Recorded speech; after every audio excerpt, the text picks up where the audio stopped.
Bonjour Lisa, Bonjour à tous. bienvenue sur la chaîne YouTube CB Math et Lisa. Dans cette vidéo, nous allons aborder le dossier CAPES externe session 2014N, donc le 2014 session normale, le dossier numéro 17. Voici l'énoncé de l'exercice du jury. Lorsque la vitesse de coupe d'une scie sauteuse dépasse 1,5 m par seconde, la découpe d'un plastique dur tel que le plexiglas, devient impossible, car il y a un échauffement trop grand du matériau, et donc un risque de fonte de celui-ci. Le but de l'exercice est de déterminer la fréquence de rotation F d'un point A de la manivelle, élément de la scie sauteuse qui permet de régler la vitesse de coupe, afin que la vitesse maximale de coupe n'excède pas 1,5 m par seconde. La fréquence de rotation de la manivelle est commandée par une molette de réglage. La modélisation mathématique de ce problème conduit à étudier le mouvement du point H projeté orthogonal du point A sur l'axe des ordonnées. Celui-ci est décrit par la fonction g définie par y indice h est égal à g de t est égal à 12 sinus de 2pi fois f fois t, où y indice h est exprimé en millimètres, f en tours par seconde et t en secondes. On donne ici la fréquence de rotation en fonction de la molette de réglage, et les questions sont les suivantes.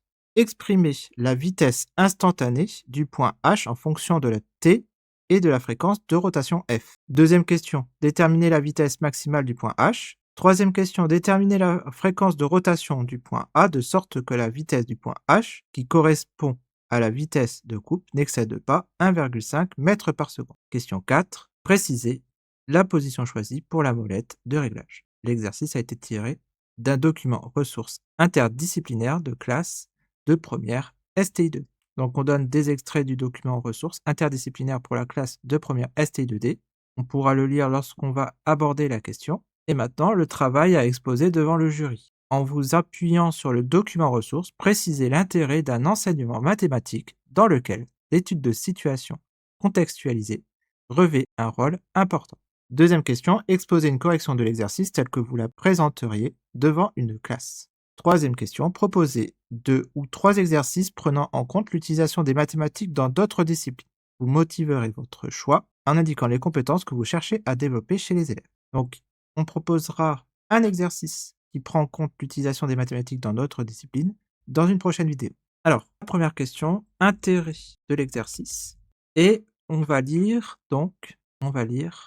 l'extrait du document ressources interdisciplinaire qui est présenté ici pour appuyer l'exercice du jury. Extrait du document ressources interdisciplinaires pour la classe de première STI2D. Donc pour rappel, STI2D signifie Sciences et technologies de l'industrie et du développement durable. Donc c'est une filière technologique au lycée.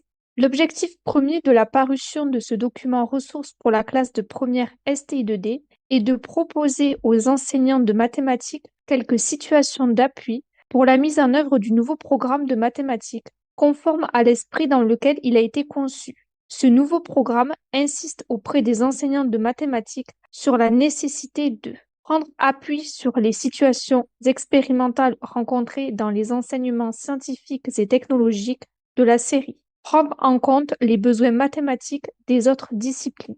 Étude d'une scie sauteuse, objectif de l'exercice. Pour la partie mathématique, les notions abordées sont les suivantes. Fonction trigonométrique, fonction dérivée, dérivée de sinus oméga t. Pour la physique-chimie, thème transport, sous-thème mise en mouvement, notion et contenu, référentiel, trajectoire, vitesse, vitesse angulaire, accélération. Et pour l'enseignement technologique commun, comportement énergétique des systèmes, transformation de l'énergie, typologie de solutions, constructive des liaisons entre solides. Alors, pour ce qui est de l'intérêt d'un enseignement mathématique dans lequel l'étude de situation contextualisée revêt un rôle important, donc pour cet exercice qui, je rappelle, est destiné aux élèves de première STI2D, donc filière qui signifie sciences et technologies de l'industrie et du développement durable. Donc c'est une filière technologique proposée au lycée. Pour captiver l'attention des élèves, il est préférable de proposer des exercices en lien avec les secteurs d'activité vers lesquels les élèves pourront s'orienter.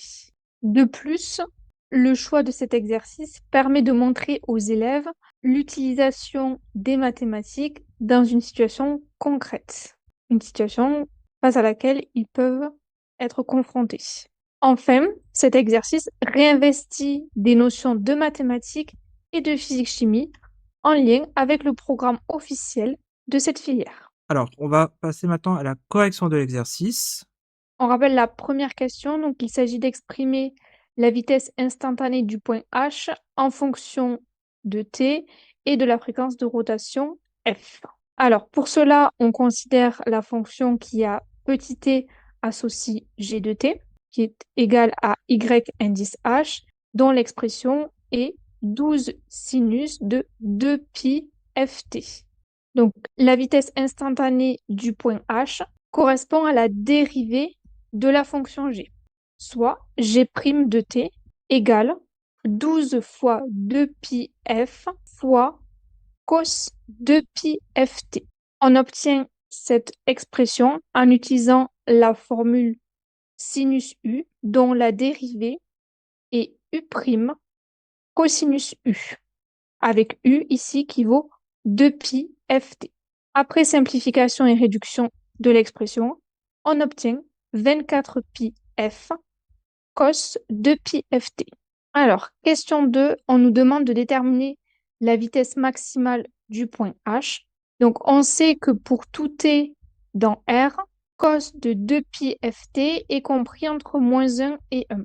De cette inégalité, on va multiplier chaque membre par la quantité positive 24pi f et on obtient alors moins 24pi f inférieur ou égal à 24pi f multiplié par cos 2pi ft inférieur ou égal à 24pi f. Autrement dit, la dérivée de la fonction g, donc soit g' de t, est bien comprise entre moins 24pi f et 24pi f. De cette inégalité, on peut alors déduire que la vitesse maximale du point H est de 24pi f mm par seconde. Ok. Question numéro 3. Déterminer la fréquence de rotation du point A de sorte que la vitesse du point H, qui correspond à la vitesse de coupe, n'excède pas 1,5 mètres par seconde. Alors ici, on va résoudre. Donc on veut que la vitesse maximale soit inférieure à 1,5 mètres par seconde. Donc on va résoudre l'inéquation 24pi f, donc ça c'est en millimètres par seconde, doit être inférieur à 1,5 mètres par seconde.